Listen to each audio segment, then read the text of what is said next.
In the spring of 1915, a young J.P. Morgan partner named Thomas Lamont sat across a table from the British Chancellor of the Exchequer and negotiated a $500 million loan to a government that was burning through its treasury at a rate no one had anticipated. It was the largest foreign loan in American history to that point. Britain needed bullets, Morgan needed interest. Both got what they wanted. The soldiers in the trenches had no idea any of it was happening. That transaction, one room, two governments, one bank, and more money than most people could conceptualize, is the template for everything that followed. Every American war of the 20th century, every bailout, every stimulus package, every defense budget that has never, not once, been cut in a time of genuine crisis. The machinery was assembled in 1915, and it has never stopped running. But to understand why, you have to understand what war looked like before Wall Street discovered it. Europe in 1914 stumbled into a conflict none of its leaders fully understood the cost of. Germany's military planners had written the Schlieffen Plan, assuming a 6-week war. Britain's Foreign Secretary Edward Grey watched the lights going out across Europe and genuinely believed they would come back on within months.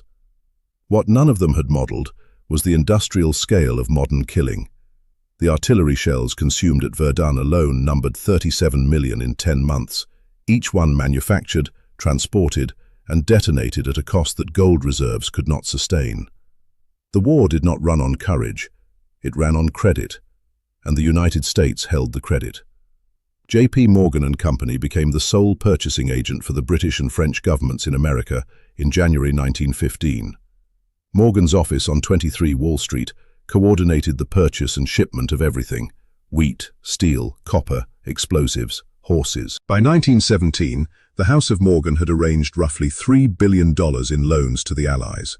$3 billion when the entire federal budget of the United States was under $1 billion a year. Morgan was not supporting a war. Morgan was financing an empire's survival and collecting the return on every transaction. When Germany's submarines sank the Lusitania in May 1915, killing 1,198 people, including 128 Americans, the outrage was genuine. But the financial logic was also clear. If Britain fell, the loans defaulted.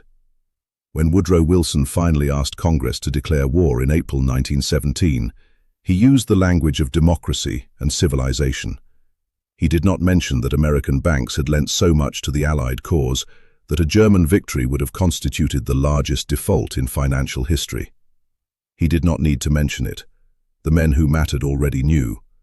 To finance its own entry into the war, the Treasury turned to the public. Between 1917 and 1919, the government issued 4 rounds of Liberty bonds, raising approximately $21 billion. The marketing operation was staggering in its sophistication. The Committee on Public Information, run by journalist George Creel, produced over 75 million pamphlets. Hollywood stars, including Charlie Chaplin and Mary Pickford, toured the country at bond rallies. Children collected 10-cent thrift stamps in school. The bond drives worked not because Americans were told the financial logic, they were told they were saving democracy. The emotional packaging concealed the fiscal mechanism perfectly. Small savers lent $20. Bankers underwrote billions. Both were called patriots. Only one group collected interest at scale. That asymmetry, sacrifice sold as investment to the many, actual financial gain concentrated among the few, became the operating system of every wartime economy that followed. The Second World War refined the model to a level of industrial precision that would have impressed Morgan himself. By the time Japan attacked Pearl Harbor on December 7, 1941, American factories had already been running war contracts for Britain under the Lend-Lease program since March of that year. Roosevelt called it lending a garden hose to a neighbor whose house was on fire. It was actually $50 billion in materials transferred to Allied nations, the largest foreign aid program in history to that point, all of it issued on terms that ensured American industrial and financial dominance long after the shooting stopped. Once America entered the war formally, the financing scale became almost incomprehensible. Over 85 million Americans purchased war bonds between 1941 and 1945, raising more than $185 billion. That figure represented more than half the total cost of the war. The Federal Reserve held interest rates artificially low to make the borrowing sustainable.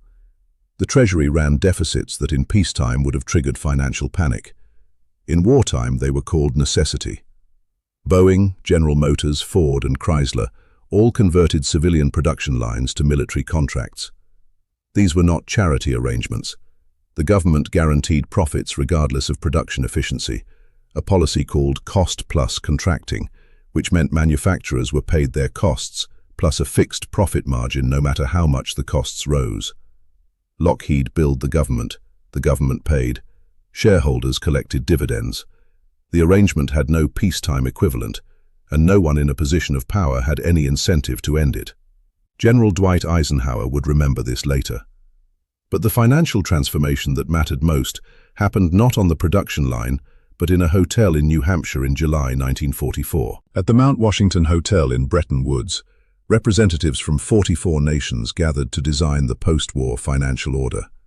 John Maynard Keynes led the British delegation. Harry Dexter White led the Americans. The argument was simple.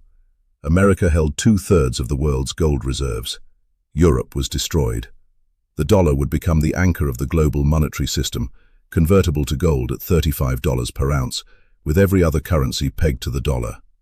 2 world wars had not just shifted military power westward, they had transferred the entire architecture of global finance to one address: Washington, D.C. The wars that destroyed Dresden and Coventry and Stalingrad built Chicago and Detroit and Wall Street. That is not a metaphor. It is an accounting entry. The Cold War that followed institutionalized what had been emergency measures. Harry Truman signed the National Security Act in 1947, creating the CIA, the Joint Chiefs, and the framework for permanent wartime spending in nominal peacetime. The defense budget never demobilized. In 1950, it consumed about 5% of GDP. By the mid-1950s, under Eisenhower, the general who knew exactly what he was looking at, it consumed over 10%. Entire industrial regions of the American South and West grew around military contracts. Lockheed in Burbank, Boeing in Seattle, General Dynamics in Fort Worth. These were not market outcomes. They were policy outcomes dressed as market outcomes. Economists named it military Keynesianism, the idea that defense spending could substitute for the kind of domestic investment that might otherwise address poverty, infrastructure, or public health, and do so while generating political consensus that social spending never could. War, or the permanent preparation for it, became the acceptable face of government economic intervention. Eisenhower watched it happen from inside. On January 17, 1961, 3 days before he left office, he delivered his farewell address. He had rehearsed the central warning for years. In the councils of government, he said, we must guard against the acquisition of unwarranted influence, whether sought or unsought, by the military-industrial complex. He had originally written military-industrial congressional complex. His advisors convinced him to remove the word congressional. He was right to be worried. He was not worried enough. Vietnam demonstrated what the system looked like once the emergency logic became normalized. By 1965, Lyndon Johnson was escalating American involvement in Vietnam, while simultaneously trying to fund the Great Society domestic programs, Medicare, Medicaid, the Civil Rights Act's implementation, the war on poverty. He called it guns and butter. His economic advisors warned him it was unsustainable. He ignored them, partly because he believed the war would be short, partly because the political cost of choosing one over the other was something he refused to pay. Vietnam cost the United States over $111 billion in direct expenditure between 1965 and 1973. It killed 58,000 Americans and an estimated 2 million Vietnamese. It achieved none of its stated strategic objectives. Saigon fell on April 30, 1975, 2 years after American withdrawal. But the defense contractors were paid in full, every dollar of every contract. Bell Helicopter delivered over 7,000 UH-1 Iroquois helicopters to the Army. Dow Chemical supplied napalm under government contract. The bonds were issued and serviced. The loans were made and repaid. Financially, Vietnam was not a failure. It was a completed transaction. The fiscal cost, however, was catastrophic in a different way. By 1968, the combination of war spending and domestic programs had flooded the global monetary system with dollars. Foreign governments holding those dollars began converting them to gold at the fixed Bretton Woods rate of $35 per ounce. American gold reserves fell sharply. On August 15, 1971, Richard Nixon appeared on national television and announced that the United States would no longer honor the gold convertibility of the dollar. He called it the Nixon Shock. The Bretton Woods system that had governed global finance for 27 years collapsed overnight. The dollar became fiat, backed not by gold, but by institutional trust, military power, and the structural dependence of the global economy on dollar-denominated trade. Vietnam did not just end badly on the battlefield, it restructured the global monetary system. In the new system, the pure fiat dollar gave Washington a power no previous empire had possessed, the ability to print the world's reserve currency with no hard constraint on quantity. The petrodollar arrangement that followed cemented it. In 1974, the Nixon administration negotiated a deal with Saudi Arabia. Riyadh would price all oil sales in US dollars and reinvest its surplus dollars in US Treasury bonds. In exchange, Washington would guarantee Saudi security. Every nation on earth that needed oil, which meant every nation on earth, needed dollars to buy it. The demand for dollars became structural, permanent, and self-reinforcing. Military presence in the Persian Gulf was not just foreign policy, it was monetary policy. Then came the Gulf War of 1991, and for the first time, conflict became a live television event with a stock market response in real time. When Saddam Hussein's Republican Guard crossed into Kuwait on August 2, 1990, the threat was framed in Washington as regional stability. The financial reality was more direct. Kuwait held 10% of the world's proven oil reserves. Saudi Arabia, directly threatened, held another 25%. Combined, that was over a third of global oil supply potentially falling under the control of one government, hostile to the dollar-denominated energy order. George H.W. Bush assembled a coalition of 34 nations. The war lasted 42 days. The ground campaign lasted 100 hours. Iraqi forces were routed. Kuwait was liberated. The financial score. Raytheon's Patriot missile systems appeared on every broadcast, and defense sector stocks rose sharply in the weeks following the ceasefire. The Gulf War was the first conflict where weapons systems functioned simultaneously as combat tools and marketing demonstrations. Lockheed, Raytheon, General Dynamics. Their order books filled before the smoke cleared. War had become a product launch with geopolitical cover. September 11, 2001, changed the scale entirely. The attacks killed 2,977 people.